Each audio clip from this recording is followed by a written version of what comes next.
মাঝখানে যে বসছেন যেভাবে, তোমার এক কারণ প্রকাশ হচ্ছে তো হোক আপনার। আল্লাহ রাব্বুল আলামিন বলেন, আলাম তারা ইলাল্লাযিনা বাদদালু, আমি আপনার কাজ করেছি, আপনি তো টাকা দিলেন না, মজুরি দিলেন না, আপনি তো বললেনও না এখন নাই বা পরে দেব, ভাঙতি নাই, কিছুই তো বললেন না, অস্ত্র নিয়ে যাচ্ছেন, এই কথাটাই বললাম।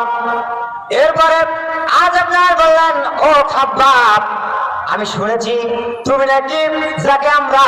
চ্যানেলটিকে সাবস্ক্রাইব করুন এবং পাশে থাকুন। ধন্যবাদ। আসসালামু আলাইকুম ওয়া রাহমাতুল্লাহি ওয়া বারাকাতুহু। আলহামদুলিল্লাহ আলহামদুলিল্লাহিল্লাযী লাম ইয়াত্তাখিয ওয়ালাদান ওয়া লাম ইয়াকুল লাহু শারীকুন ফিল মুলক ওয়া লাম ইয়াকুল লাহু ওয়ালিয়্যুম মিনাদ দুল্লি ওয়া কাব্বিরহু তাকবীরা। ونشهد أن لا إله إلا الله وحده لا شريك له ونشهد أن سيدنا ومولانا محمدا عبده ورسوله الذي أرسله بالحق بشيرا ونذيرا وداعيا إلى الله بإذنه وسراجا وقمرا منيرا. فقد قال الله تبارك وتعالى في كلامه المجيد والفرقانه الحميد. أعوذ بالله من الشيطان الرجيم. بسم الله الرحمن الرحيم. ولنبلونكم بشيء من الخوف والجوع ونقص من الأموال والأنفس والثمرات وبشر الصابرين.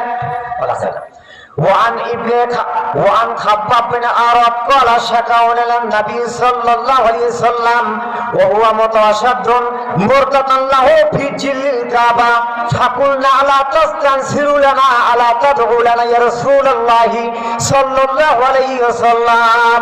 رواه البخاري.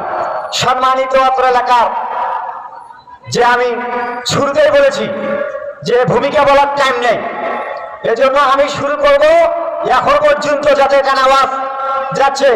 আর আপনারা প্লিজ এই মাঝখানের জায়গাটা অন্তত পূরণ করুন। কথাটা শুনছেন না কেন? এজন্য চাপায় চাপায় বসেন। আমি শুরু করলাম আমার ওস্তাদ মাওলানা, যিনি আজকের মাহফিলের যে সভাপতি, মাওলানা আমার ওস্তাদ আজিজুল হক সাহেব। তো আমার আরেক ওস্তাদ ছিলেন মরহুম মাওলানা আতাউল্লাহ সরকার। আজকে আমি যে চেয়ারে বসেছি, এটা আমার এখানে বসার কোনো মানে নিজের ইচ্ছা হয় নাই। উনি আমার জন্য বহুত চেষ্টা করেছে। ওনার সঙ্গে আমি 10টি বছর ধরে বিভিন্ন প্রোগ্রামে উনি আমাকে এই জগতে নিয়ে এসছে। তো যাক ইনশাআল্লাহ আমরা আজকে আসছি এই তাফসীরুল কোরআন মাহফিল শোনার জন্য। তো এই তাফসীরুল কোরআন মাহফিল ভূমিকা বলবো না, যেখানে হয় সেখানে কি আল্লাহ পাকের তরফ থেকে তিলকা সাকিনা নাজিল হয়, রহমত বর্ষণ হয়। আর আমরা কি করব? আল্লাহ পাকের কাছে শুকরিয়া করব। কিন্তু শুকরিয়া তো আমরা উল্টোটা করি। যখন আপনি আমি যখন ভালোভাবে থাকি, সংসার আর্থিক অবস্থা সুন্দরভাবে থাকে, তখন কোনো শুকরিয়া নাই। কিন্তু যখন দেখা যায় যখন একটা বিপদের সংকেত দেখা দিয়েছে বা কোনো একটা অভাব বা কোনো একটা ধরনের সমস্যা দেখা দিয়েছে, রোগ দেখা দিয়েছে, তখন আমরা কি করি? দাঁড়ায়া বসে শুয়ে আল্লাহকে ডাকি। আসলে ওই বিপদটা কি আল্লাহ আমাদেরকে এমনি এমনি দিয়েছে? এটা কখনো দিয়ে নাই। কারণ যত আকাম কুকাম সব আমার আপনার কি নিজের নিজ হাতের কামাই। আল্লাহ পাক বান্দার প্রতি লা জুলমুলি আমার জুলুম করেন না। যত আকাম কুকাম সব কার? সব আমাদের দুই হাতের কামাই। কোরআনে কারিমে আল্লাহ রাব্বুল আলামিন বলেন, ওমা আসাবাকুম মিন মুসিবাতিন ফাবিমা কাসাবাত আইদিকুম ওয়া ইয়াফু আন কাসীর। আল্লাহু আকবার। আল্লাহ সুবহানাহু ওয়া তাআলা বলেছেন, যত আকাম কুকাম করো সব তোমাদের দুই হাতের কামাই। আর আমি তো অনেকগুলো ক্ষমা করে দেই। আমি যদি ক্ষমা না করে দেই, তোমরা শ্বাস নিঃশ্বাস নেওয়ার সময় পাইতে না। এজন্য আমরা কি করব? আল্লাহ পাকের শুকরিয়া আদায় করব। সম্মানিত উপস্থিতি, আমি আপনাদের সামনে কোরআনে কারীম থেকে সূরা আল বাকারার 155 নম্বর আয়াতে কারীম পাঠ করেছি। ভূমিকা নেব না, তো আল্লাহ পাক সরাসরি যেটা মেনে আলোচনা। আল্লাহ পাক এখানে বলেছেন, ওয়ালা নাবলুওয়ান্নাকুম বিশাইয়্যিন মিনাল খাউফ ওয়াল জুই ওয়া নাকসিম মিনাল আমওয়ালি ওয়াল আনফুসি ওয়াস সামারাতি ওয়া বাশশিরিস সাবিরিন। আল্লাহ বলতেছেন যে আমি তোমাদেরকে পরীক্ষা করব ভয় দিয়ে, এরপরে ক্ষুধা দিয়ে, এরপরে ফল ফসল বিনিষ্ট দিয়ে, এরপরে সুসংবাদ দেওয়া যারা সবরে ক্লিয়ার করে, বলে সুবহানাল্লাহ। তাহলে আমি আপনি ঈমান এনেছি।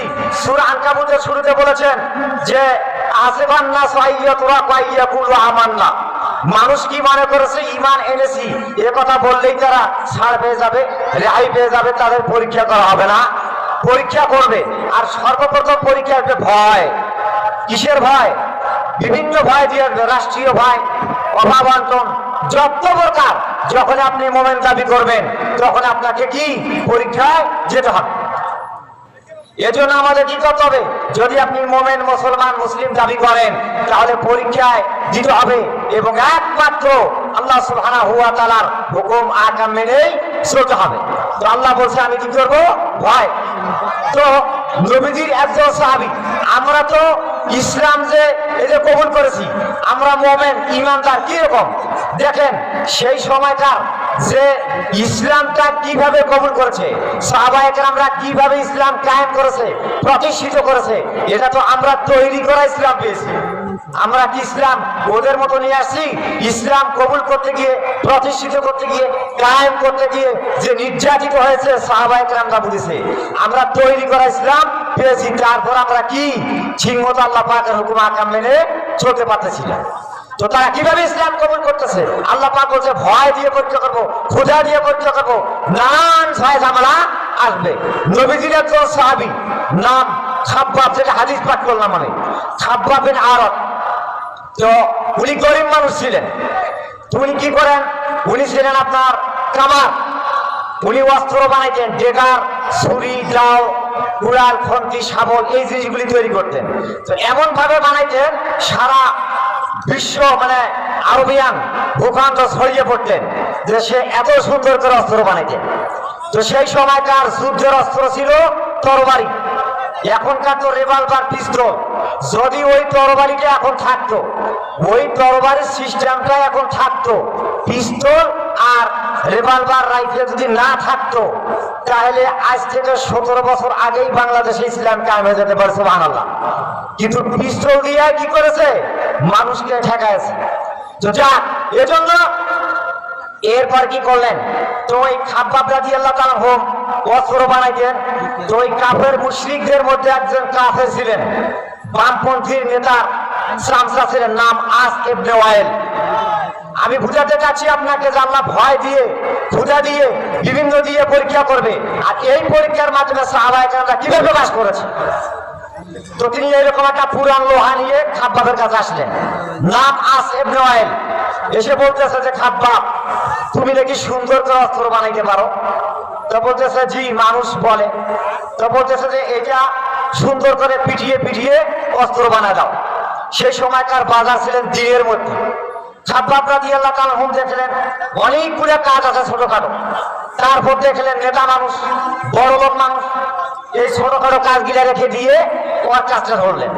এখানে একটা দৃষ্টান্ত দেব, আপনারা লক্ষ্য করবেন যখন মাছ বাজারে মাছ কিনতে যাবে, যদি অনেক প্রকার মাছ ওঠে, যদি ওই সময় আপনি গিয়ে বলেন মাছ কত, এটা কত, ওইটা কত, ওই সময় যদি কেউ ধনাঢ্য পরিবার বর্গ লোক যায়, তখন বলে দাদা আসেন, খুব ভালো, কয় কেজি দেবো, কতটুকু দেবো, এটা না ওইটা না।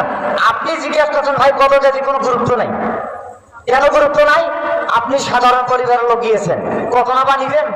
ওই বড় লোক মানে দিচ্ছে 3 কেজি নিয়ে ফ্রিজে ঢুকে গেল। কি ভাবে? তো খাব্বাব রাদিয়াল্লাহু তাআলা হোম ওই কি করলেন? অস্ত্রটা পিটিয়ে পিটিয়ে পিটিয়ে সুন্দর করে তরবারি বানালেন। বানার পরে দিনের শেষ প্রান্তে আস ইবনে ওয়াইল এসে বলতেছেন যে খাব্বাব, অস্ত্রটা কি হয়েছে? তো বলছেন যে হ্যাঁ নেতা হয়েছে। দেখি। অস্ত্রটা দিলেন, দেওয়ার পরে ওই আপনার বাম হাত দিয়ে এরকম ডান হাত দিয়ে এরকম ধরলেন, ধরার পরে বাম হাতের বড়ি আঙ্গুল দিয়ে দাঁড় অনুভব করতেছে, কিরকম দাঁড় হয়েছে, দেখছে যেন অস্ত্র ভালো হয়েছে, দাঁড় ভালো হয়েছে।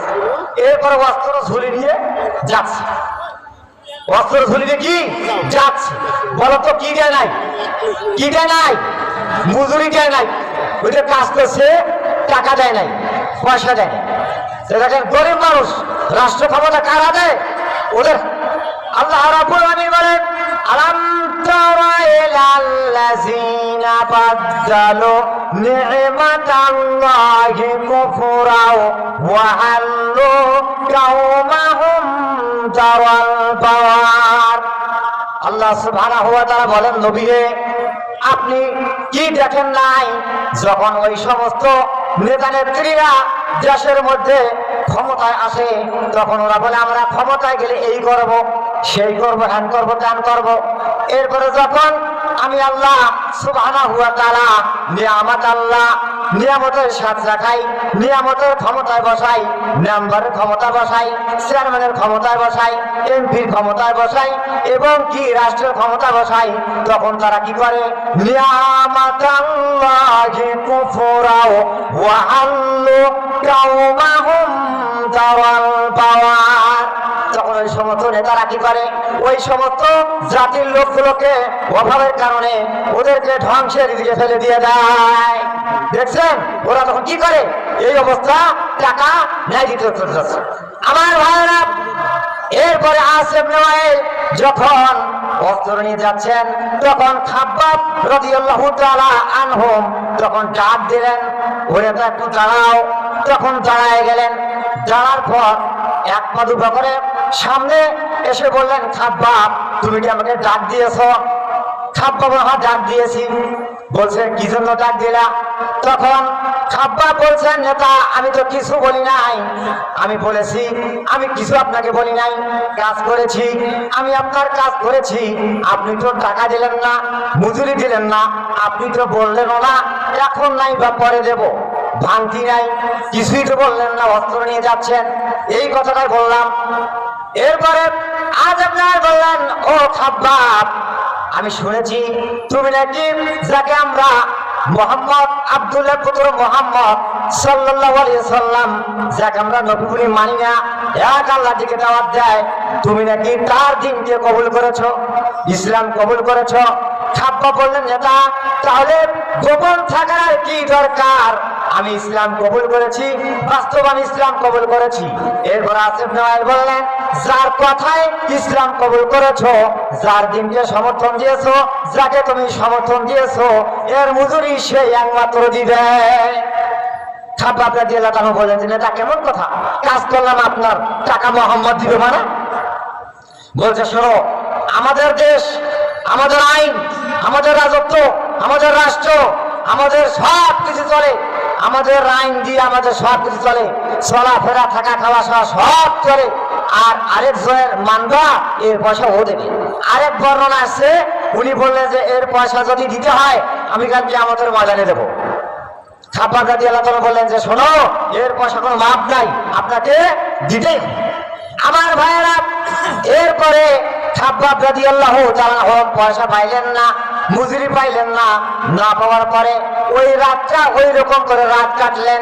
কাটার পরে পরের দিন সকালবেলা বিশ্বনবী জনাবে মুহাম্মদুর রাসূলুল্লাহ সাল্লাল্লাহু আলাইহি সাল্লাম কাবা শরীফের ছায়ায় চাদর মুড়ি দিয়ে তিনি আরাম ফরমাচ্ছেন। হযরত খাব্বাব সেই জায়গার মধ্যে গিয়ে তিনি বলেন, আলা তাস্তানসিরুলানা আলা তাদউলানা ইয়া রাসূলুল্লাহি, ইয়া রাসূলুল্লাহ, ইয়া হাবিবাল্লাহ, আপনি কি আমাদের জন্য দোয়া করবেন না? আপনি কি আমাদের জন্য দোয়া করবেন না? আমরা তো না খেয়ে মার খেয়ে শেষ হয়ে গেলাম। বিশ্বনবী জনাবে মুহাম্মদুর রাসূলুল্লাহ সাল্লাল্লাহু আলাইহি সাল্লাম এবার তিনি উঠে বসলেন। বসার পর তিনি চিন্তা করলেন, খাব্বাব কষ্ট পেয়েছে, দুঃখ পেয়েছে। তখন খাব্বাবকে সান্ত্বনা দিতে গিয়ে বলছেন, ও সাহাবী খাব্বাব শোনো, তোমরা এখনই ব্যস্ত হয়ে গেলে, এখনই অধৈর্য হয়ে গেলে, তোমার আগে যারা এই কোরআনে কারিমের দাওয়াত দিতেন, তাওহীদের দাওয়াত দিতেন, রিসালার দাওয়াত দিতেন, তাদেরকে সমাজ শক্তি লোকেরা ধরতো। রাষ্ট্র শক্তি ধরতো, ওয়ার্ড ইউনিয়নে দেওয়ানি কারবার ধরতো, এরপরে ফায়ুলাহু ফিল আরদ, তার জন্য জমিতে গর্ত খনন করা হতো, ফায়ুজাল রাসিহি, এরপরে তার সামনে করা দানা হতো, ফায়ুজাল রিসফাইন, এরপরে করা তার মাথার উপর রাখা হতো, ফায়ুজাল ফিয়ার পরে করা তার মাথার উপর রাখা জীবিত মানুষটাকে ছিঁড়ে দুই খণ্ড করে দিত।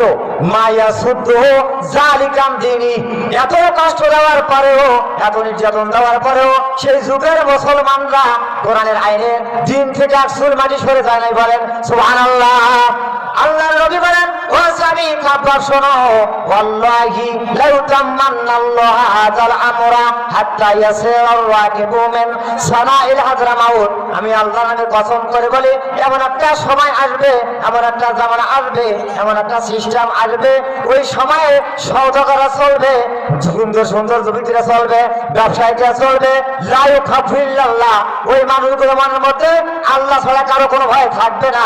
বড্ড তোমরা তাড়াহুড়া করেছো, ওয়ালাকিন্নাকুম তাস্তাজিলুন, তোমরা একটু ওয়েট করো, একটু ধৈর্য ধারণ করো, ওই রকম সময়, ওই রকম শান্তি, ওই রকম সরকার অবশ্যই গঠন, বলেন সুবহানাল্লাহ।